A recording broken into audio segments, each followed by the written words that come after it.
नमस्कार दोस्तों, जैसा कि हम सब जानते हैं कि हर किसी की ज़िंदगी में उतार चढ़ाव आते रहते हैं। हर कोई कभी ना कभी दुखी और उदास महसूस करता है। लेकिन अगर कोई व्यक्ति लगातार दुखी और उदास रहने लगे तो वह डिप्रेशन का शिकार हो सकता है। हमेशा दुख की स्थिति के दो पहलू होते हैं।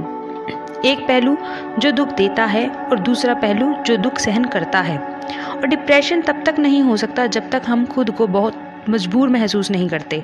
दोस्तों, डिप्रेशन कोई दिमागी स्थिति नहीं होती, यह मनोस्थिति यानी हमारे मन की स्थिति होती है, हमारे मन की हालत होती है। यह हमारे मन से संबंधित होती है।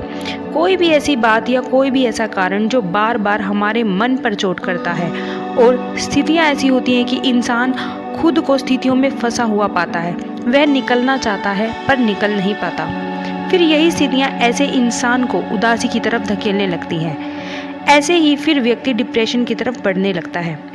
डिप्रेशन का सीधा सीधा संबंध व्यक्ति की भावनाओं के साथ होता है।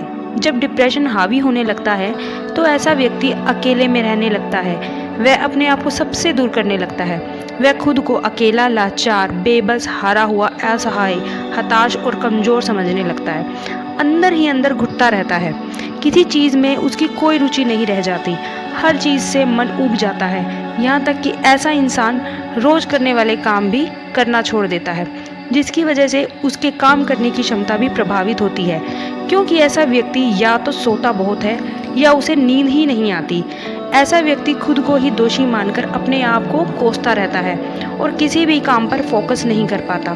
फिर ऐसे करते करते वह अपने आप को बहुत मजबूर और असहाय समझने लगता है। उसे लगता है दुनिया में वह अब बिल्कुल अकेला हो चुका है, कोई उसकी मदद नहीं कर सकता। परंतु ऐसा कुछ भी नहीं है, क्योंकि डिप्रेशन का शिकार हमें हमारी कामनाएं या इच्छाएं ही बनाती है। यह तो डिपेंड करता है कि हमारी कामना या इच्छाएं कैसी हैं। इसलिए सबसे पहले हमें यह देखना चाहिए कि हम क्यों डिप्रेस्ड हैं, किस वजह से डिप्रेस्ड हैं। क्योंकि 90% से 95% तक डिप्रेशन की समस्या मन के तल पर ही होती हैं, क्योंकि हमारा मन सूक्ष्म होता है जिसे हम छू भी नहीं सकते, और वहीं दूसरी तरफ हमारा दिमाग जिसको हम देख भी सकते हैं और उसे छू भी सकते हैं। दिमाग की सर्जरी हो सकती है पर मन की सर्जरी नहीं हो सकती।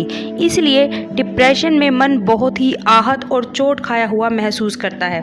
ऐसी स्थिति में व्यक्ति को खुद के प्रति जागरूक या अवेयर होने की ज़रूरत होती है, क्योंकि मन का प्रभाव दिमाग पर तो होता ही है। इसलिए डिप्रेशन का इलाज है अध्यात्म की तरफ बढ़ना। यहाँ अध्यात्म का मतलब भजन, कीर्तन या पूजा पाठ से बिल्कुल भी नहीं है। यहाँ अध्यात्म का मतलब हमारे मन से है, क्योंकि मन की एक ही बीमारी होती है, आत्मा से दूरी, सच्चाई से दूरी, शांति से दूरी। और इस रोग का संबंध सीधा ही हमारे मन से होता है। जब तक मन के केंद्र को सही जगह नहीं मिलेगी तब तक डिप्रेशन दूर हो ही नहीं सकता। अध्यात्म का मतलब ही यही है, खुद को जानना और पूरा जानना।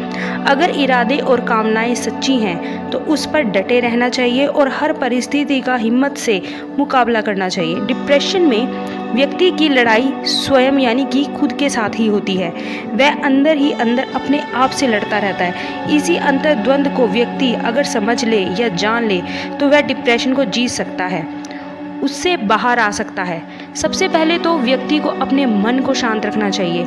इसलिए उसे डिप्रेशन में मेडिटेशन करने जैसी सलाह दी जाती है, ताकि मेडिटेशन की प्रक्रिया उसे थोड़ा शांत अनुभव करा सके, जिससे व्यक्ति थोड़ा हल्का महसूस कर सकता है। परंतु डिप्रेशन से बाहर आने के लिए व्यक्ति को समय लगता है, क्योंकि उसे अगर अपने आप को पहचानने और समझने के लिए उसे खुद पर वर्क यानी कि काम करने की ज़रूरत होती है। तभी ऐसा व्यक्ति अपने अंतर्द्वंद को जीत सकता है, अपने आप को जीत सकता है, अपनी लड़ाई से जीत सकता है। ऐसे समय में व्यक्ति को खुद ही अपना मार्गदर्शक बनना पड़ता है। ऐसे समय में व्यक्ति को खुद को शांत रखना सीखना होगा। अगर ऐसा व्यक्ति खुद के विचारों पर कंट्रोल करना सीख लेता है जो डिप्रेशन की तरफ उसे बढ़ाते हैं, तो यह उसका डिप्रेशन से बाहर आने का सबसे पहला कदम होगा। क्योंकि इसके लिए उसे प्रैक्टिस करनी होगी।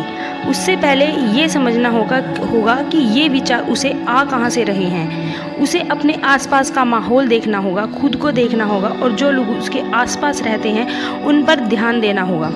अगर डिप्रेस्ड व्यक्ति सच्चा है तो ऑटोमेटिक ही वो अध्यात्म से जुड़ जाएगा और उन चीज़ों से बाहर आने लगेगा जिससे वो डिप्रेस्ड था। अगर डिप्रेशन किसी गलत कामना या इच्छा को लेकर है तो ऐसा व्यक्ति उन्हीं चीज़ों की तरफ आकर्षक होगा जो उसे और भी ज़्यादा अज्ञानता की तरफ ले जाएंगी और वो और भी गुमराह होता चला जाएगा। तो अब ये आप पर डिपेंड करता है, आप पर निर्भर करता है कि आपकी कामना या इच्छाएं सच्ची हैं या सिर्फ वो एक संतुष्टि मात्र हैं। अगर इच्छाएं केवल संतुष्टि मात्र हैं तो ध्यान रखिए कि संतुष्टि कभी भी परमानेंट नहीं होती, परंतु सच स्थिर होता है, स्थायी होता है। इसलिए डिप्रेशन का एक ही इलाज है अपने प्रति जागरूक हो जाना।